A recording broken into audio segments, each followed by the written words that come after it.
Our top story of the day, the violent end of the 23-day manhunt in New York for two escaped convicts. David Sweat is in critical condition today after getting shot twice in the back by a lone state trooper yesterday.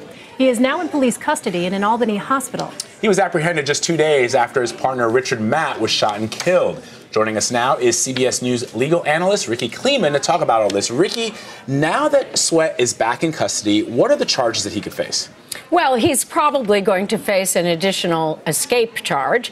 Could be a burglary charge for going into the cabins. If there's evidence that he had a weapon at some point and discharged it, you have a felon in possession of a weapon. You have the discharge of a weapon. Ultimately, what do I think of all of those charges? They're all irrelevant. Why? Because he's serving life in prison without any possibility of parole. So I don't care what they tack onto his sentence. He is not going anywhere. By the way, the underlying crime for which he is serving his time is that he killed a sheriff's deputy, and it's brutal. I mean, it's really brutal. He ran him over. He shot him multiple times. It's just a terrible case.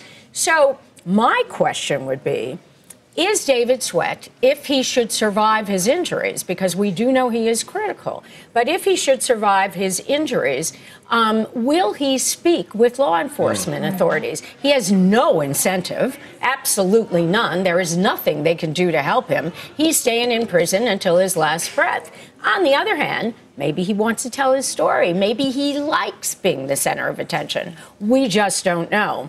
It's certainly a story that everyone in law enforcement, as well as the public, would like to know. Well, let me ask you this. What about the terms of his confinement? I mean, now with his escape, could that affect how he is, in fact, going to remain in prison? In other words, could solitary confinement be something that he'd be subject to? Well, I would certainly hope that the conditions of his confinement are more confining than they were this time.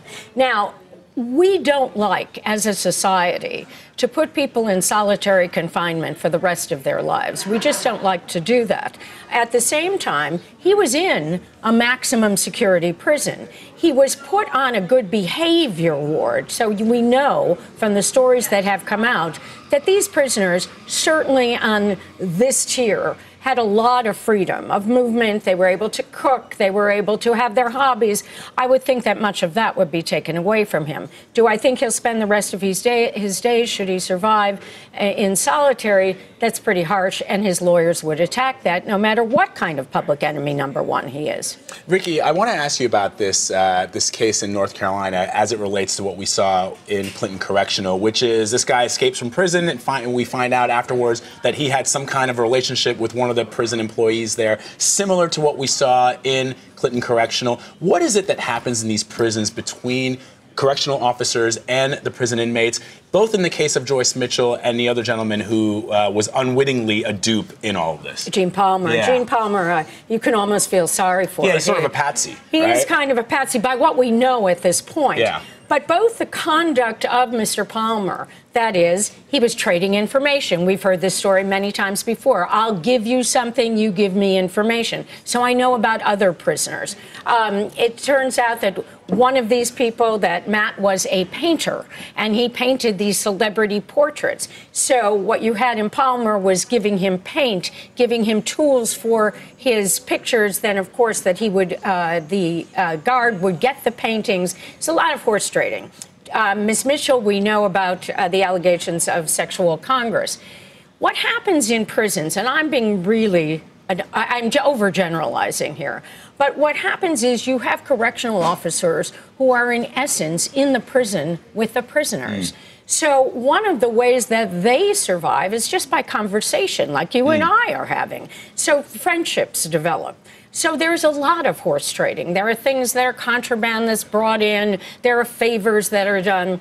When we get to the level of sexuality, North Carolina or Dannemora in New York will not be the first or the last where we have heard of whether it's male or female, whichever way it is, of a prison guard and an inmate winding up in a sexual relationship. Do we want this to happen? Absolutely not. At the same time, do we understand why sometimes these things things happen, we understand, because they are locked up together. And is it just from a legal standpoint, will it always be the correctional officer or the prison employee that is in the wrong? They clearly, even though they're both in the prison, they have power, they have authority over these prisoners, even if they're being unwittingly duped. Of course. Yeah. Ultimately, you cannot break the law to enforce the law. So these people are guards. Their job is to keep the inmates in the prison. Their job is not to become friends with the inmates. As unwitting an accomplice as Gene Palmer may allegedly be, or as willing an accomplice as Joyce Mitchell may willingly be, both people, both of their actions are all wrong. We do not want our guards becoming pals with inmates. We want them to be guards. That's their job. And possible penalty, very quickly, for promoting contraband. Possible penalty, promoting contraband is a felony, Class D felony, 1 to 7 years in prison, $5,000 fine. And then, of course, we have the criminal facilitation, which is a misdemeanor, 1 year, $1,000 fine. All right. CBS News legal analyst Rikki Klieman, thank you so much.